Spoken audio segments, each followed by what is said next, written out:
Something important happened in New York this week.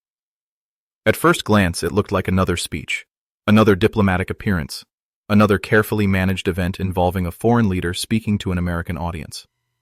But beneath the surface, what happened may ultimately prove to be one of the most important signals about the future of North America's economic relationship. Canadian Prime Minister Mark Carney stood before the Economic Club of New York, one of the most influential financial forums in the world.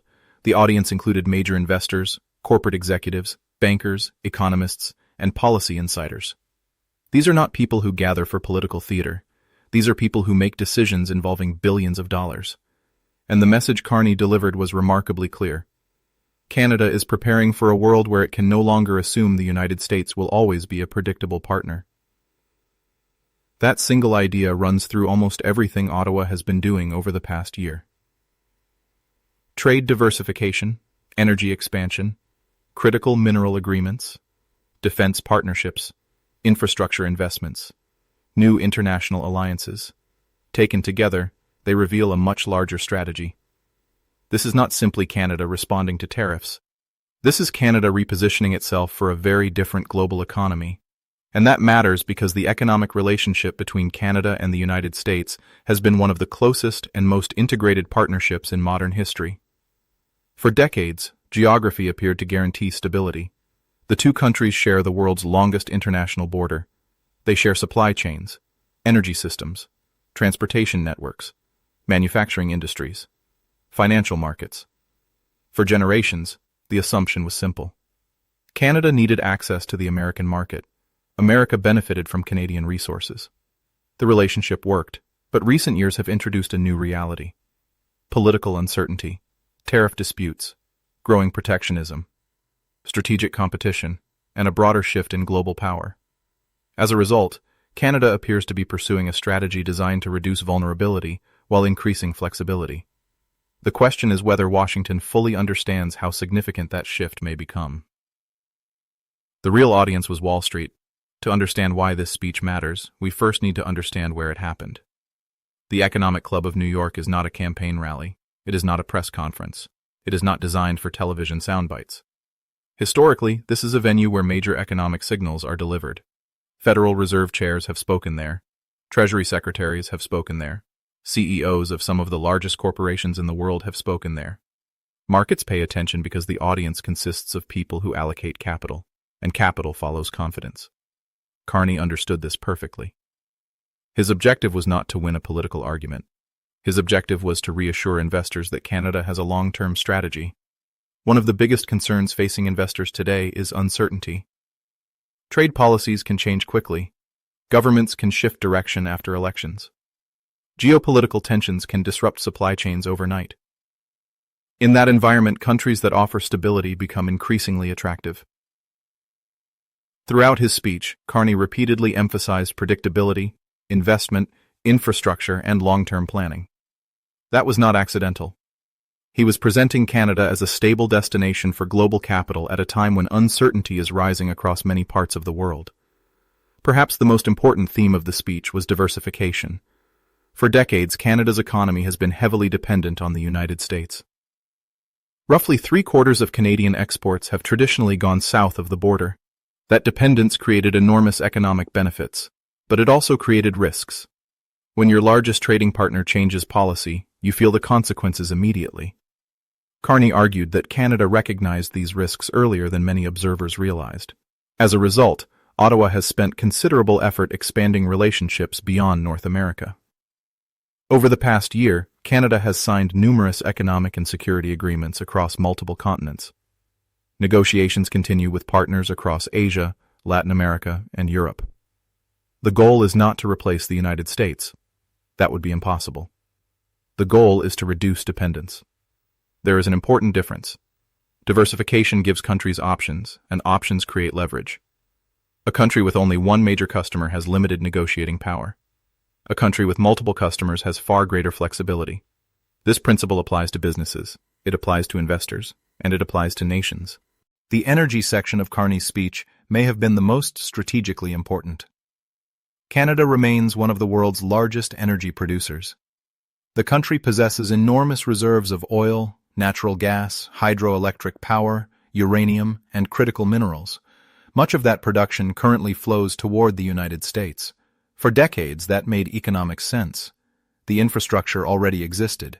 The market was nearby. Transportation costs were lower. But global energy markets are changing. Asian demand continues growing. Countries are seeking more diversified energy supplies. New export infrastructure is being developed. Canada's LNG projects on the Pacific coast are particularly important. These projects create direct access to Asian markets. That changes the strategic equation. For years, Canada's energy exports were largely tied to North American demand. Future export routes create alternatives. Again, this is not about abandoning the United States.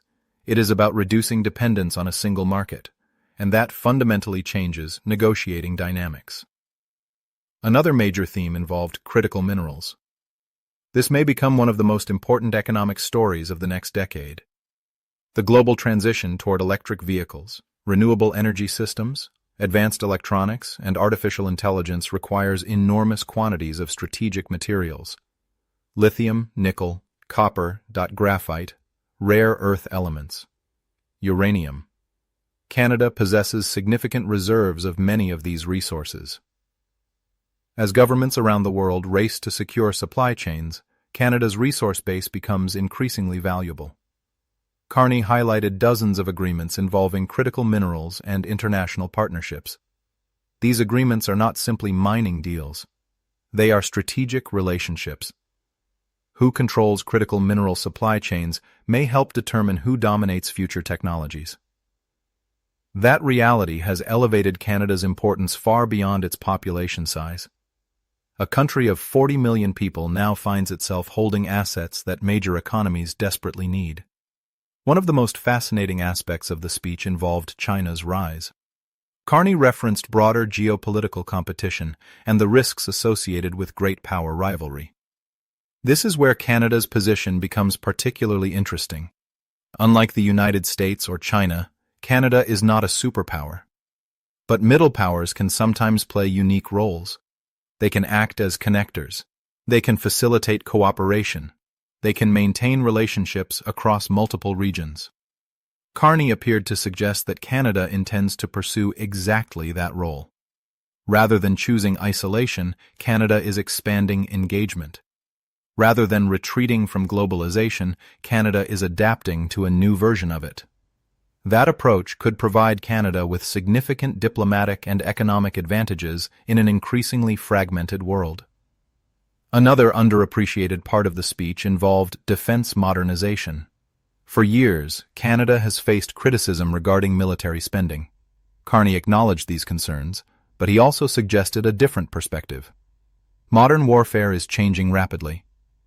Drones, artificial intelligence, autonomous systems, cyber capabilities, advanced sensors. The battlefield innovations emerging from Ukraine have accelerated military technology development at extraordinary speed. Rather than simply investing in older systems, Canada appears interested in building capabilities aligned with future warfare. That strategy could allow Canada to leapfrog certain legacy systems and focus resources on next-generation technologies. The implications extend beyond military policy. Defense industries create jobs, research investment, manufacturing capacity, innovation ecosystems. National security increasingly overlaps with economic competitiveness. When viewed individually, trade agreements, LNG terminals, critical mineral partnerships, and defense investments may appear unrelated. But viewed together, a coherent strategy emerges. Canada appears to be pursuing greater strategic autonomy, not independence from the United States, not confrontation, autonomy, the ability to make decisions without excessive vulnerability to external pressure. That objective is becoming increasingly common among middle powers around the world. Countries are seeking resilience. They want diversified supply chains, multiple trading partners, flexible energy routes, independent technological capabilities. Canada is not unique in pursuing these goals. What makes Canada's situation unique is its proximity to the United States and the extraordinary level of integration that already exists. That makes any shift particularly significant. The most important aspect of Mark Carney's speech may not have been what he said. It may have been where he said it. New York remains one of the centers of global finance. The audience consisted of people who influence investment flows, corporate decisions, and long-term economic planning. Carney's message to that audience was straightforward. Canada has a plan. Canada is investing. Canada is diversifying. Canada is building. And Canada intends to play a larger role in the global economy than many observers currently assume. Whether that strategy succeeds remains uncertain. But one thing is becoming increasingly clear. The future relationship between Canada and the United States may not look exactly like the past. The integration will remain. The partnership will remain. The alliance will remain. But the balance may evolve. And if the trends outlined in New York continue, historians may eventually look back on this speech as one of the moments when Canada's long-term economic repositioning became impossible to ignore.